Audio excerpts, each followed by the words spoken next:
Boa tarde, pessoal. Muito boa tarde nessa terça-feira. Hoje a gente está aqui para falar de Vale 3. Que desastre, hein, pessoal? Um enorme desastre, né? Enorme desastre. Com vítimas fatais, né? O que é pior ainda. Ou muitas vítimas fatais. E não o primeiro também, né? Então, é um negócio muito triste. É difícil a gente falar disso, falar sobre... É difícil falar sobre a ação num momento como esse, né? com zero de emoção, né? É. Mas também, por outro lado, no nosso papel de analista, a gente tem que tirar a emoção, porque o mercado não vai analisar emocionalmente a Vale. Na verdade, até vai, né? No começo tem aquele stop, a pessoal deságua a ação, mas não é pela parte emocional, é simplesmente pelo medo que eles têm de retaliação do governo, de multas, enfim. Mas a gente pensou muito, né? Inclusive antes de falar sobre escolher a pauta desse programa e falar sobre o assunto, porque é realmente muito delicado, mas a gente foi muito questionado, né? Então as pessoas que nos seguem, acompanham a Nord, muitas delas têm posição relevante em Vale, e por isso que a gente resolveu colocar essa pauta hoje para poder dar uma explicação daquilo que do que a gente pensa, né? E aí o Bruce vai falar um pouco mais o que ele acha. Vou tentar contribuir da maneira também que eu acho que dá para contribuir. Mas e aí, Bruce, o que você acha? Assim, qual foi o impacto até agora e o que você acha que pode acontecer daqui para frente? O que os investidores podem esperar e o que devem fazer? Boa pergunta. Mas eu acho basicamente assim, o negócio da Vale não mudou, né?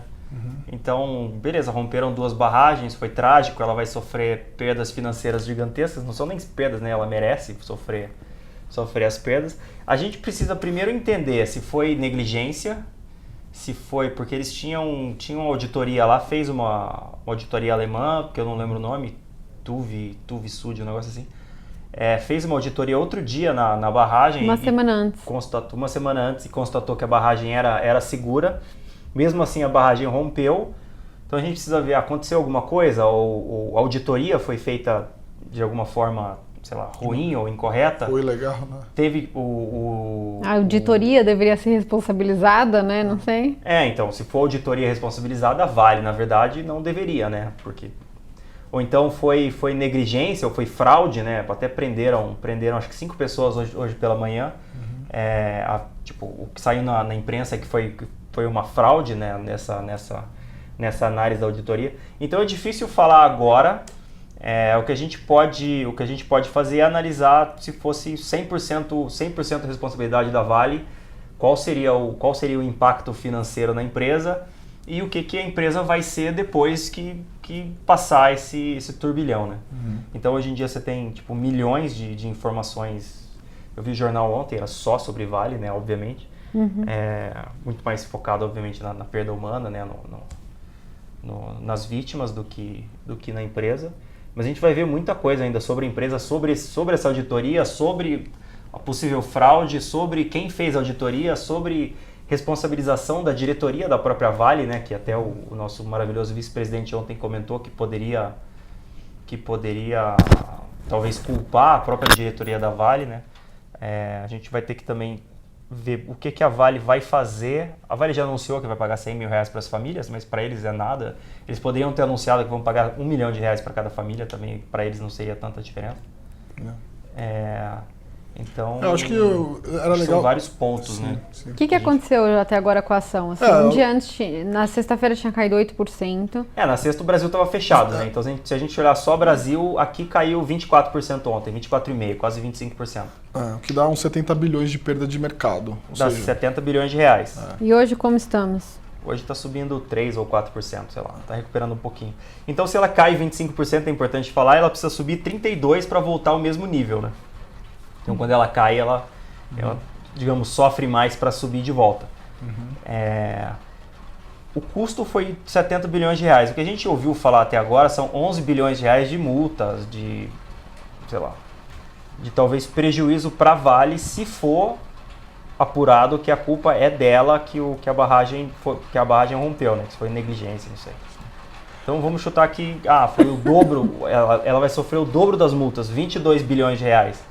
Então a ação ainda caiu quase 4 vezes isso, né? 3 vezes e meia isso. Então acho que a queda foi muito relevante. E parece que quando teve também o desastre de Mariana, ela teve que pagar em 6 anos, né? E não de uma vez só. Sim. Então, esse custo, digamos, das multas foi diluído ao longo... Será, né, ainda diluído ao longo de 6 anos. Ah, com certeza. Ninguém vai obrigar a Vale a pagar em 1 ano. Mas final... se a Vale fosse obrigada a pagar em 1 ano, eles conseguiriam pagar tranquilamente. Porque na reunião com investidores desse ano, o próprio CEO da Vale, ou o diretor financeiro da Vale, anunciou que a Vale geraria de caixa mais ou menos entre 8 e 10 bilhões de dólares por ano. Isso dá mais ou menos, sei lá, de 30 a 37 bilhões de reais mais ou menos, um chute. Então, mesmo se fossem aplicadas multas de 11 bilhões, 22 bilhões, até o triplo, 33 bilhões, a Vale conseguiria pagar isso em 1 ano. Além disso, a Vale baixou bastante a dívida dela. Então, a dívida dela estava em mais ou menos 4,5 vezes EBITDA, né? É uma forma de olhar a dívida. Você olha quantas vezes a geração de caixa, o estoque da dívida é. Então você imagina, então é 4 vezes, é tipo em 4 anos de geração de caixa a empresa consegue pagar a dívida. Era 4 vezes e agora está em 0,8, então caiu bastante. Muito baixo, É muito baixo, principalmente para um negócio que nem o da Vale, né? Que é intensivo em capital, precisa comprar caminhão, precisa comprar... Mas isso reforça a capacidade de geração de resultado da empresa, né? Ou seja, ela é uma empresa que se alavancou bastante no ciclo, ela gera tanto caixa agora no pró-ciclo, né? Que ela conseguiu reduzir bastante o endividamento e o que ela gera de caixa hoje consegue pagar tranquilamente eventualmente uma multa, até uma multa 3 vezes maior, né? Então, assim, cabe ao analista financeiro nessa hora tentar fazer alguma conta para tentar chegar numa ideia de, bom, vale a pena dado que caiu, né? Considerando cenários A, B e C, cenários mais conservadores ou mais, vamos dizer assim, que sei lá, a Vale ter que pagar 3 vezes a multa, se isso faz sentido, né? E aí se o negócio faz sentido como um todo, né? Se é uma empresa boa para se investir, não adianta só cair e o negócio não ter futuro, né? Então... Não, é legal pensar assim, por que a Vale se alavancou até final de 2015? Porque ela investiu bastante numa mina que chama S11D lá no Pará, que a mina tem minério de altíssima qualidade. Esse minério de altíssima qualidade está sendo negociado com a China com um prêmio em cima do minério, entre aspas, normal. Então, a Vale está gerando tanto caixa assim, porque ela tanto tem essa mina agora gerando toneladas e toneladas de minério, e a necessidade de reinvestimento lá é baixa, quanto ela vende esse minério com um prêmio, porque a China finalmente resolveu reduzir a sua emissão de gases poluentes, né? Então, com minério de mais alta qualidade, as siderúrgicas conseguem produzir aço poluindo muito menos. Por isso que o preço do minério da Vale está negociando com um prêmio na China. Então, a Vale está gerando muito caixa, entre 8 e 10 bilhões, como foi anunciado nessa reunião que eu falei, de dólares por ano. O que pegando o preço da ação de hoje, a Vale poderia, se ela pegasse toda essa geração de caixa e pagasse em dividendos, seria entre 13% e 16% de dividendos, né? Que é muito de alto. dividend yield, que a gente Muito chama. alto, O que é... Ainda mais para um negócio desse tipo, né? Pensando num CDI a 6,5, 3 vezes o CDI. É importante, acho que Quase voltar 3 talvez no assunto que a Marília falou no começo do programa, que é por que uma ação cai 24%, né, de um dia para o outro? É claro, tem, primeiro, o impacto do fundamento, né, que as pessoas olham e falam, aquele negócio está perdendo valor de alguma maneira, tentam estimar quanto que isso pode ter de impacto, né? A gente gastou muito tempo lendo não só das notícias e tal, mas também relatórios de especialistas. E existe uma questão muito importante aí que é técnica, porque os investidores, né, no mundo inteiro, eles têm mais ou menos posição e eles podem eventualmente ser obrigados a zerar, né? Independente se ele acha se aquilo vai ter um impacto negativo ou não, né? Um exemplo disso são fundos que têm limite de risco, então se aquele ativo bate, né, bate no stop loss. Bate no stop loss, ele é obrigado a zerar. Você tem as corretoras, num dia desse, ficam uma loucura, porque as corretoras alavancam os clientes e os clientes às vezes põem R$1 e conseguem comprar 4 ou 5 de uma ação, e quando isso acontece ele pode perder todo o dinheiro dele, então são obrigados a zerar também. E aí você tem componentes, às vezes também relacionados a Vale vai, sei lá, sair do índice de sustentabilidade e tal, e isso pode gerar algum tipo de ruído também, né? Então, e tem fundos que nem podem comprar ações de empresas que não são, entre aspas, sustentáveis, né? Então, assim, tem um componente muito importante aí que é técnico, e isso faz com que uma ação caia 24%, né? Foi a maior queda, foi a maior perda de valor de uma empresa num dia só na história da Bolsa, né? No Brasil? Então... Eu tinha visto que foi o pior dia de Vale da história. É. Mas, faz todo sentido. Então, eu olhei o último dois. desastre, a ação caiu muito menos. Ela foi caindo durante o tempo, assim. Mas agora, como o pessoal já sabia o que tinha acontecido em Mariana, já colocou no preço e um pouco a mais ainda, né? É que também o stop loss não faz nenhum sentido, né? Só porque a outra pessoa vendeu. Mas é limite de risco, né? Começam a ser obrigados a vender. Sim, e aí viram uma bola de neve. Efeito bola de neve.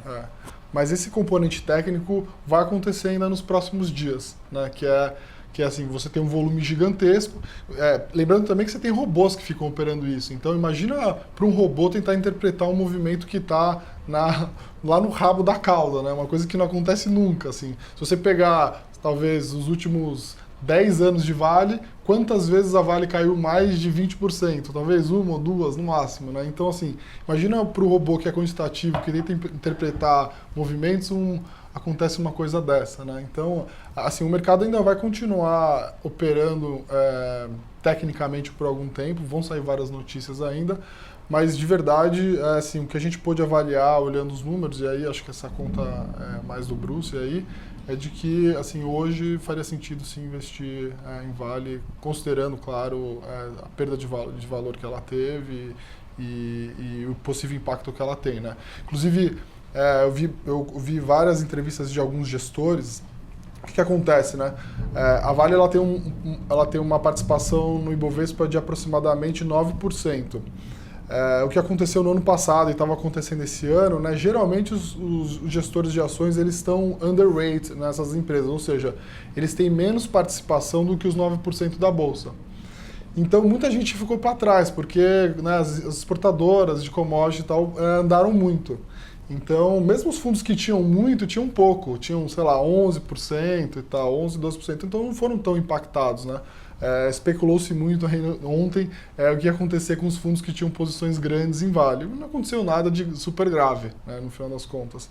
Então, a discussão é que o smart money, né, esses caras que entendem bastante sobre os negócios, né, são gestores que fazem isso todo dia, olham para a bolsa todo dia, eles estão realmente também olhando isso como oportunidade. Todas as conversas que eu vi, eu falei também com alguns gestores, eles estão interpretando isso como um bom momento de entrada, justamente porque ficaram para trás, não compraram quando deveriam, né? E agora com uma queda dessa você pode realmente alocar numa participação numa empresa boa, barata, como o Bruce falou, e voltar, né, para não correr o risco de perder o Ibovespa num ano de ciclo, num momento que pode ter um ciclo muito favorável para a Bolsa como um todo, né? Isso é interessante, tipo, apesar de Vale estar gerando uma tonelada de caixa, né, gerando entre 8 e 10 bilhões de dólares por ano de caixa, o negócio de Vale eu não acho bom, porque ela depende muito de China, depende muito desse prêmio no minério de ferro,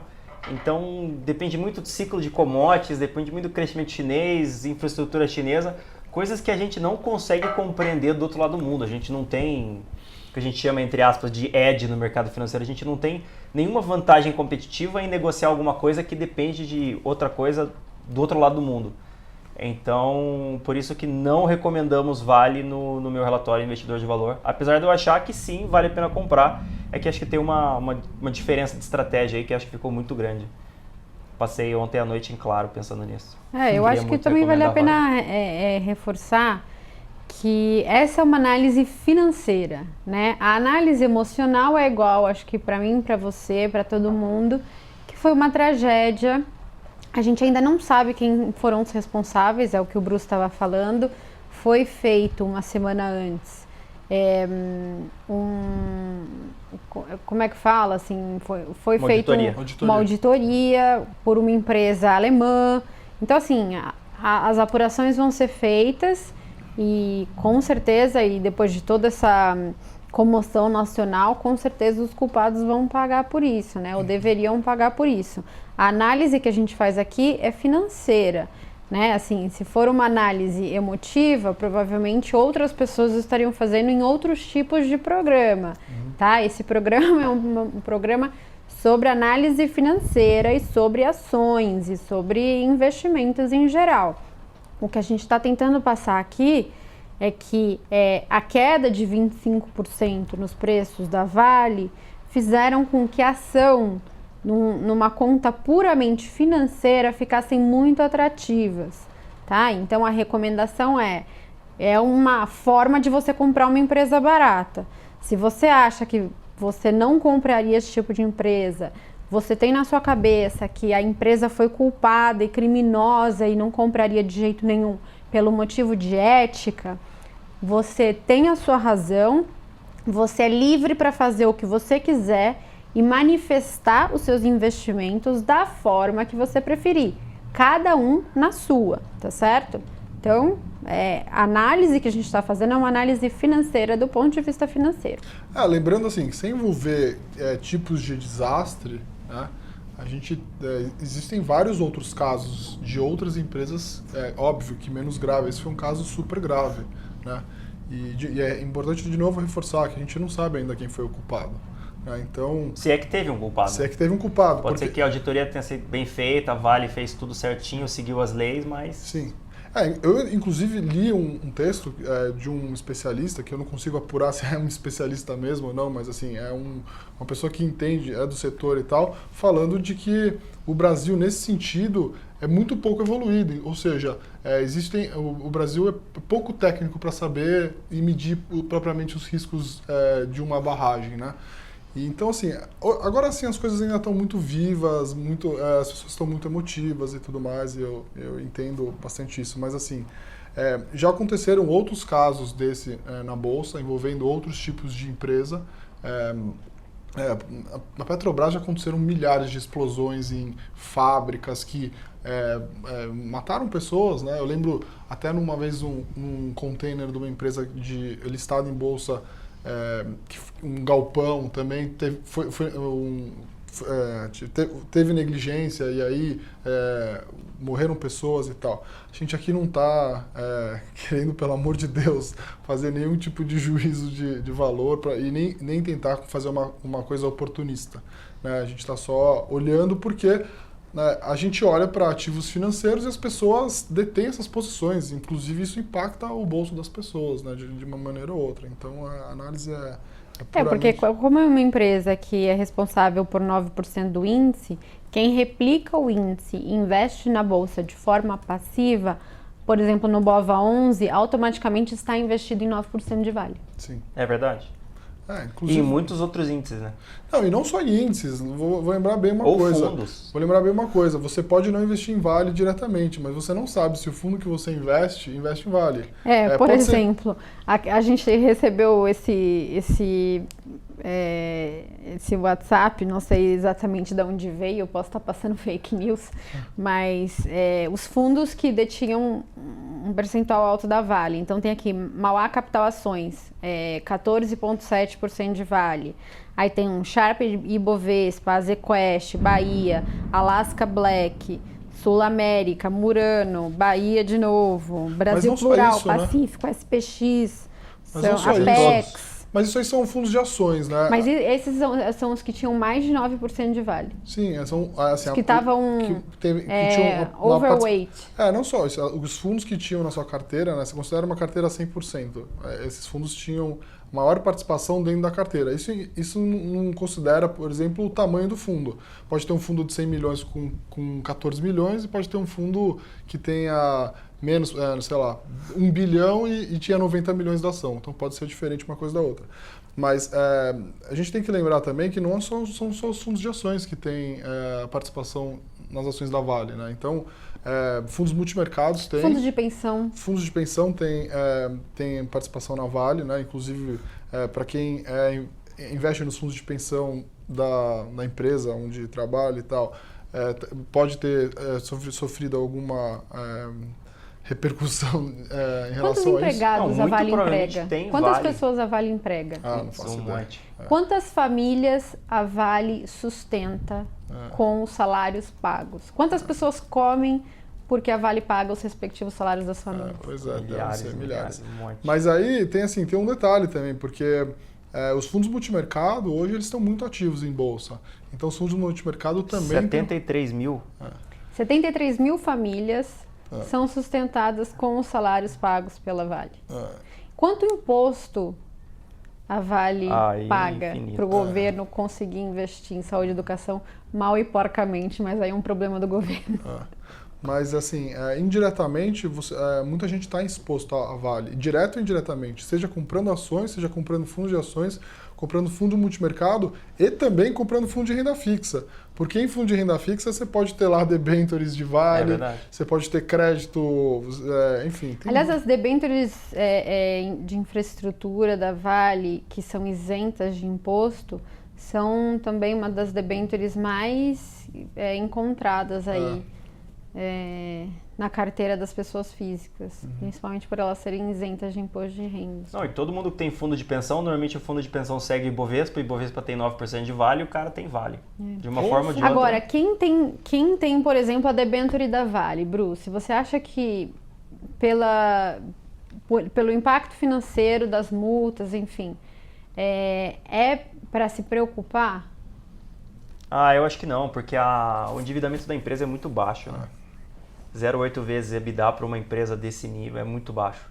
Então, não me preocuparia. Apesar disso, as agências de rating, eu vi ontem à noite no jornal, estavam rebaixando a Vale, então estavam rebaixando a nota de crédito dela, então provavelmente o crédito, se você tem uma debênture de Vale, provavelmente você vai perder dinheiro na marcação a mercado dessa debênture. Mas eu não me preocuparia com calote, não, com default. Acho que a saúde financeira muda muito pouco. E a Vale é muito importante para o Brasil, para quebrar a empresa, sabe? Então... existe uma agenda muito grande do governo, e isso é ótimo, né?